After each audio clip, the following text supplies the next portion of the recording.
Welcome to my YouTube channel Kanha class coaching centre. मैं आपके लिए लाया हूँ एक बहुत ही मजेदार शानदार क्वेश्चन जो एग्जाम में बनता रहता है।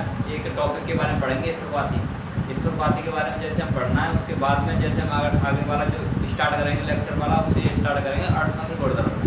तो अर्थसंख्यिक गुणधर्म से पहले में क्या क्या पढ़ना है वो यहाँ पे देखिएगा। स्थिरपाती पढ़ना है तुम्हें, और स्थिरपाती दो टाइप के होते हैं, वो उस तरीके से बताऊँगा। पहले आप स्थिरपाती को समझेंगे, उसके बाद में उसको बताऊँगा। इसमें राउल्ट का नियम भी प्रयोग हो जाता है, ठीक है। तो यहाँ पर तुम्हें क्या करना है, स्थिरपाती का आपको क्या डाल लेना है, हेड डाल लेना है। बहुत ही शानदार है ये टॉपिक। तो समझने के लिए मैं तुम्हें बहुत सारी मेथड भी अपनाऊंगा, देखना इसमें किस तरीके से आपको समझना है वो देखिए। स्थिरपाती को देखो, मेरे पास अगर हम परिभाषा बताएं तो मेरे पास दो मिश्रण है, मेरे पास दो पदार्थ हैं। दोनों पदार्थों का मैं क्या कर लेता हूँ, मिश्रण कर लेता हूँ। दोनों पदार्थों का जब मैं मिश्रण कर लेता हूँ ना, दोनों पदार्थों का क्या करूंगा, मिश्रण करूंगा। और मिश्रण करने के बाद जब वो मेरे एक टेम्परेचर पर ही, जब मेरे को एक तापमान पर ही क्या करेंगे, उबलना स्टार्ट करेंगे, तो वो स्थिरपाती में आ जाता है। वो स्थिरपाती के अंतर्गत आएगा, यानी स्थिर क्वथनांक। क्वाती मतलब क्वथनांक, स्थिर यानी एक ही क्वथनांक पर। जैसे मेरे दो हैं, ए और बी पदार्थ हैं, ए और बी पदार्थ हैं, और दोनों को मैंने एक पात्र में मिश्रण कर दिया इस तरीके से, ठीक है। ये मैंने एक पदार्थ में जो है पूरी तरह से मिश्रण कर दिया। अब इसमें मानो कोई सपोज इसमें कोई दूसरा पदार्थ है, जैसे 5% दे रखा हो या कोई 78% दे रखा हो, इस तरीके के दो पदार्थ होंगे, ठीक है, ml वगैरह में, ठीक है।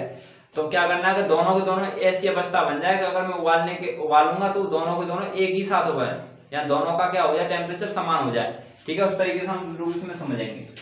तो अब चलो हम स्टार्ट करते हैं। इस तरीके से कैसे करना है कि मेरे पास देखो जल है, देखो जल है मेरे पास। जल का जो रासायनिक केमिकल फॉर्मूला होता है वो होता है H2O, इस तरीके से। और दूसरा मेरे पास एथेनॉल, ये हम ले लेते हैं एथेनॉल, जो कि एक एल्कोहल ग्रुप से निकला हुआ है, ठीक है, इस तरीके का जल है और एथेनॉल है। एथेनॉल का जो तुम्हारा सूत्र होता है C2H5OH, ठीक है, इसका केमिकल फॉर्मूला देखो। ये मेरे पास रखा तुम्हारा 95%, ठीक है, और मेरे पास कितना रखा है, 5% जल है। और दोनों का मैंने क्या मिश्रण किया, दोनों का 1 बिलियन बनाया, ठीक है, दोनों का। अब इसमें देखो, जब मैंने दोनों को मिला लिया, अगर माना इसका टेम्परेचर कितना है, सपोज 78 है, 78.5 डिग्री सेल्सियस है, ठीक है। और इसका टेम्परेचर कितना 100 होता है, जल का होता है कि नहीं होता है 100 डिग्री। तो दोनों का अलग अलग है कि नहीं टेम्परेचर, दोनों का अलग अलग टेम्परेचर है। अगर इन दोनों का टेम्परेचर अलग अलग है, अगर मैं इन दोनों को मिला दिया, अगर मैं मिलाने के बाद इनका टेम्परेचर डाउन हो जाता है एक बर्तन में, जैसे यहाँ पे मैंने एक कंटेनर बनाया इस तरीके का, और दोनों का क्या हो गया, डाउन हो जाएगा टेम्परेचर। यहाँ पे मेरा सॉल्यूशन हो गया इस तरीके का। तो इसमें जल भी है और इसमें C2H5OH भी है, दोनों की। ये तुम्हारा 5% है और ये तुम्हारा 95% है। सपोज अगर मैं ml की बात करूँ, किसकी बात करता हूँ, ml की बात करता हूँ। अगर लीटर में बात करोगे तो लीटर में भी तुम कर सकते हो, अगर मैं ml की बात करता हूँ तो ml में भी आप कर सकते हो। तो ml में अगर मैं जल की बात करूंगा, तो जैसे सपोज मैं 100 ml बना रहा हूँ, मेरा बिलियन है 100%, तो 100 में से जो 5 ml है ना, वो तो मेरा जल है, और जो 95 ml होगा वो मेरा होगा एथेनॉल, यानी C2H5OH होगा। यहाँ तक समझ में आ गया, ये तुम्हारा जल हो गया। यानी 100 ml में से 5 ml कितना होगा, जल होगा, और 95 ml कितना होगा, C2H5OH, यानी एथेनॉल होगा। तो तुम्हें पता चल गया 5% की क्या अहमियत है इसमें, और 95% किसके बराबर, 95 ml के बराबर। तो दोनों का मैं क्या करूंगा, टेम्परेचर देखेंगे स्थिरपाती है या नहीं है। अगर ये दोनों का टेम्परेचर अलग है, वही टेम्परेचर डाउन होने के बाद यहाँ पे किस टेम्परेचर उबलते हैं, ये उबलते हैं बेटा 78%, यानी 78 डिग्री सेंटीग्रेड पर।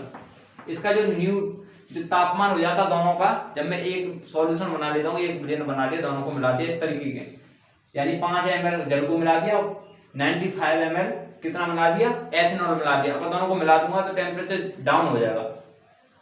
तो टेम्परेचर डाउन होने पर ये उबलना स्टार्ट कर देगा, इसीलिए हम इसको क्या बोलते हैं, स्थिरपाती बोलते हैं। समझ में आ रही बात। अगर जो पहली वाली कंडीशन थी, जल को मैं 100% यानी 100 डिग्री सेंटीग्रेड पर उबालने वाला था, उसका डिग्री सेंटीग्रेड होता 100, और जो एथेनॉल का होता है 78.5 होता है, ठीक है।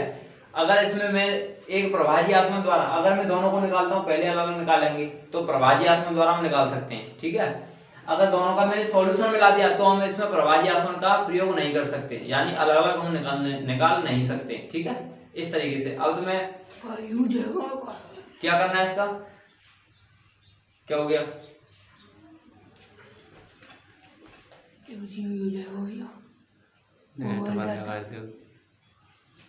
प्रॉब्लम आ रही है क्या नेट में?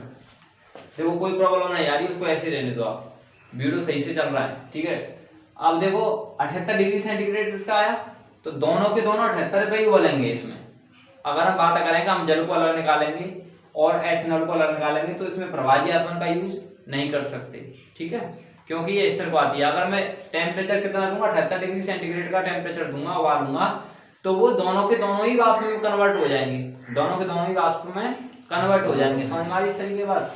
तो करना क्या है इसमें, तो अब ऐसी कंडीशन में क्या बन जाता है, ये स्थिरवाती बन जाता है। अगर स्थिरवाती का हम डेफिनेशन दें कि दो ऐसे मिश्रण, यानी मेरे पास दो ऐसे पदार्थ हैं, दोनों का मिश्रण करने पर दोनों के दोनों एक ही टेम्परेचर पर उबलना स्टार्ट करते हैं, वाष्प में परिवर्तित होना स्टार्ट करते हैं। द्रव्य प्रावस्था, गैस की द्रव्य वाष्प की प्रावस्था संगठन समान हो, समझिए, संगठन समान हो, समान का मतलब समान टेम्परेचर हो। तो इसका मतलब क्या है, समान टेम्परेचर हो गया, दोनों 78 ही पर उबलेंगे, ना तो तुम्हें इसमें जल मिलेगा ना ही फिर तुम्हें अल्कोहल मिलेगा, दोनों को दोनों उबलना स्टार्ट कर देंगे। तो स्थिरवाती कहलाता है। क्या कहलाता है ये? स्थिरवाती कहलाता है। समझ में आ गई बात यहाँ तक? स्थिरवाती क्या होता है, दोनों को इस तरीके से आपको एग्जाम्पल करना है। ये तुम्हारा एग्जाम्पल हो गया स्थिरवाती का। दो मिश्रण है तुम्हारे पास, फिर से देखो, दो मिश्रण है तुम्हारे पास और दोनों मिश्रणों को मैं मिला देता हूँ। कितना परसेंटेज? 5% जल को, और एथेनॉल कितना तुम्हारा 95%, जो कि 100 ml में लूंगा तो 5 ml जल बन जाएगा, 95 ml क्या बन जाएगा तुम्हारा एथेनॉल। अगर दोनों को मैं मिक्स करके टेम्परेचर लगाता हूँ तो 78 पर ही उबलना स्टार्ट कर देगा, ना कि 100 पड़ जाएगा, ना कि फिर 78.5 पड़ जाएगा। समझ में आ रही बात? इस तरीके से टेम्परेचर इसका फिक्स हो जाएगा इस तरीके से। तो इसको बोलते हैं स्थिरवाती, स्थिरवाती, ठीक है। आगे समझ, आगे की तरफ देखते हैं। तो स्थिरवाती के अगर हम दो भागों में डिवाइड करते हैं, स्थिरवाती को हम दो भागों में डिवाइड करते हैं, वो किस तरीके से? नंबर 1 होता है सबसे पहला न्यूनतम, सबसे पहला होता है तुम्हारा न्यूनतम स्थिरवाती का, न्यूनतम स्थिरवाती क्वथनांक, न्यूनतम स्थिरवाती क्वथनांक, इस तरीके से, ठीक है। अच्छा दूसरा देखो, दूसरा होता है तुम्हारा अधिकतम वाला, अधिकतम स्थिरवाती। और दोनों में अंतर क्या है वो देखो। न्यूनतम का मतलब क्या है, जैसे न्यूनतम की परिभाषा लेंगे, समझना, न्यूनतम की, न्यून का मतलब छोटे से छोटा, ऐसा टेम्परेचर जो कम से कम टेम्परेचर हो, उस पर हमारा कार्य करना स्टार्ट कर दे। हमारा एक्सपेरिमेंट यानी हम जैसा भी प्रयोग कर रहे हैं जल का, एथेनॉल का, उसमें हमारा लागू हो जाए नियम को, ठीक है। तो वो क्या कहलाएगा? न्यूनतम स्थिरवाती। कैसे कि मेरे पास देखो जल की कितनी परसेंटेज है? 5, इसी में एग्जाम्पल ये चल जाएगा। और दूसरा कितना है? 95% एथेनॉल, ठीक है।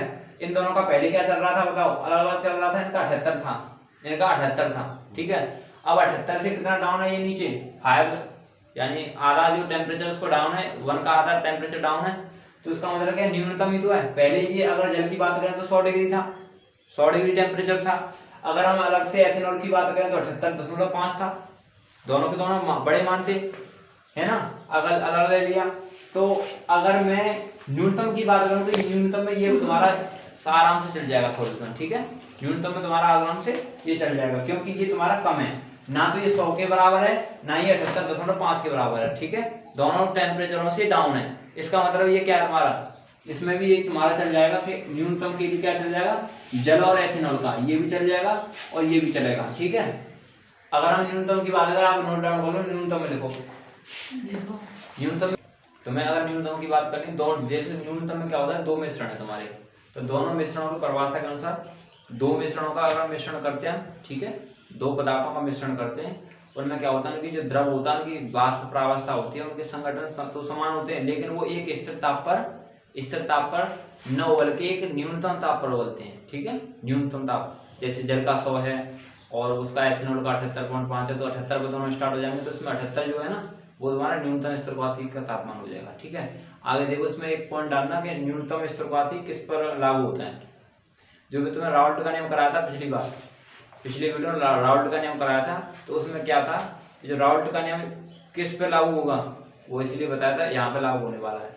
यानी न्यूनतम स्थिरपाती जो है वो केवल राउल्ट के धनात्मक विचलन पर ही कार्य करता है। किस प्रकार रहता है? धनात्मक विचलन। इसमें नोट पॉइंट डाल के लिख लो, स्टार पॉइंट बनाओ, उसमें लिखो नीचे कि जो न्यूनतम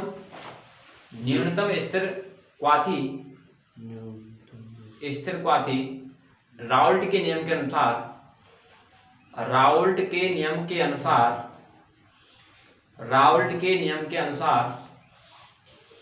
धनात्मक विचलन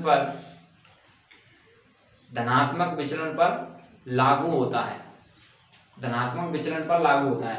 ठीक है। अब हमें क्या करना है, आगे वाला क्या चेक करना है? न्यूनतम वाले का, यानी इस अधिकतम वाले का चेक करो। यहाँ पर लिखा है, यहाँ पे क्या लिख लिया? धनात्मक विचलन पर कार्य करता है। ये तुम्हारा न्यूनतम वाला कंप्लीट। ठीक है। जैसे अब चेक करो, अधिकतम स्थिरपाती को क्या बोलते हैं? ये तुम्हारा अधिकतम की बात करें तो अगर नोटबोर्ड में लिखोगे, राउल्ट का जो नियम है, राउल्ट के नियम में जो ऋणात्मक मैंने विचलन कराया था, आपका ऋणात्मक कराया था ना मैंने, तो ऋणात्मक वाला का क्या था सूत्र? उसमें मैं तुम्हें क्या कराया था ऋणात्मक वाले में कि जो पी टोटल होता है ना, पी टोटल होता है कम होता है उसके दोनों के मोल प्रभाव और उसके आंशिक दाब के बराबर। ठीक है, कम होता है इस तरीके से। तो इसमें क्या है तुम्हारा अधिकतम स्थिरपाती, ये भी क्या था? ऋणात्मक विचलन का कार्य करेगा, राउल्ट के नियम के अनुसार करेगा। जो राउल्ट का मैंने तुमको कराया था, इसमें लिख लो नोट डाउन करके, राउल्ट के नियम के अनुसार इसमें भी लिखो, अधिकतम डाल दो, अधिकतम स्थिरपाती डाल दो, उसमें तुम्हें लिखना है राउल्ट के नियम के अनुसार यह ऋणात्मक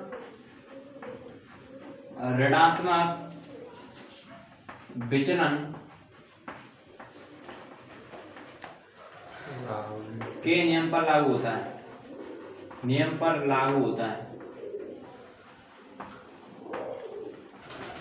इस तरीके से कर लो। ये ऋणात्मक को क्या करता है? सपोर्ट करता है। जो धनात्मक, ये अधिकतम स्थिरपाती होता है वो इसको सपोर्ट करता है, ऋणात्मक विचलन को। अच्छा, ऋणात्मक मैंने तुम्हें कराया था, किस तरीके से कराया था?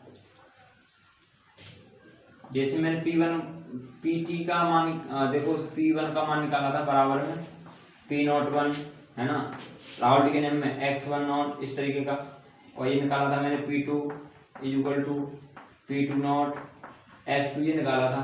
तो ऋणात्मक में क्या होता था कि ये जो बड़ा है ना, छोटा है बड़ा, किस तरीके से करना है? तो पहली बात तो ये जो है ना, जो टोटल मेरा था वाष्प दाब, वो इन दोनों आंशिक दाब और मोल प्रवाह के गुणनफल बराबर होता था इसके टोटल, जो तुम्हारा P1 दे रखा है, यानी प्रेशर दे रखा था, टोटल प्रेशर कितना पड़ रहा है, इस तरीके ऋणात्मक वाला था। तो अब हमें क्या करना है, ये तुम्हारे ऋणात्मक का नियम पर लागू करता है, जो ऋणात्मक विचलन था उस पर नियम पर जो है लागू होता है। कौन सा? अधिक स्थिरपाती वाला। अधिक स्थिरपाती वाला किस पर लागू होता है? ऋणात्मक विचलन पर लागू होता है। तो इसकी जो अगर एग्जाम्पल के तौर पर इसको कैसे क्वालिफाई करेंगे, किस तरीके से हल करना है वो देखो। इसको मैं सॉल्व कर देता हूँ। ठीक है, किस तरीके से हल करेंगे वो देखो। यहाँ पर जैसे मैंने कोई एक कंटेनर ले लिया, यहाँ पर समझो इस चीज को, जैसे मेरे पास ये कंटेनर है, अब इसमें करना क्या है, इसमें मेरे दो हैं। एक तो तुम्हारा हो गया, तुम्हारा मान सपोज जल हो गया, H2 हो गया, ठीक है, और दूसरा हो गया तो नाइट्रिक अम्ल। अच्छा, नाइट्रिक अम्ल होता है HNO3, ठीक है, नाइट्रिक अम्ल होता है HNO3। चेक करना, H2 तुम्हारा जल है, यहाँ पर नाइट्रिक अम्ल है। ठीक है, नाइट्रिक अम्ल की जो इसमें परसेंटेज मात्रा दे रखी है तुम्हें 68% दे रखा है। ठीक है, और इसमें तुम्हारा दे रखा है 32%। ठीक, इस तरीके के दे रखे हैं। अब चेक करना इसका जो जल का जो क्वथनांक होता है, बॉइलिंग पॉइंट होता है।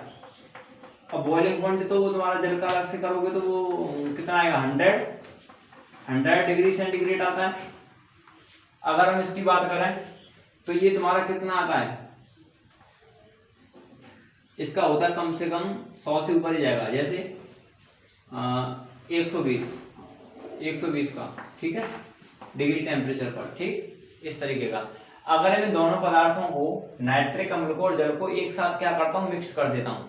ऐसे दो पदार्थ जब दोनों का मिश्रण करूंगा, एक पात्र में ले आऊंगा, दोनों पात्रों को अलग अलग करके एक पात्र में मिश्रण कर दूंगा, तो उनका जो टेम्परेचर बनेगा, देखो अब तो इसका बॉइलिंग पॉइंट में अलग से बताया कि जल का इतना होता है, इसका बॉइलिंग पॉइंट बनाया इतना होता है।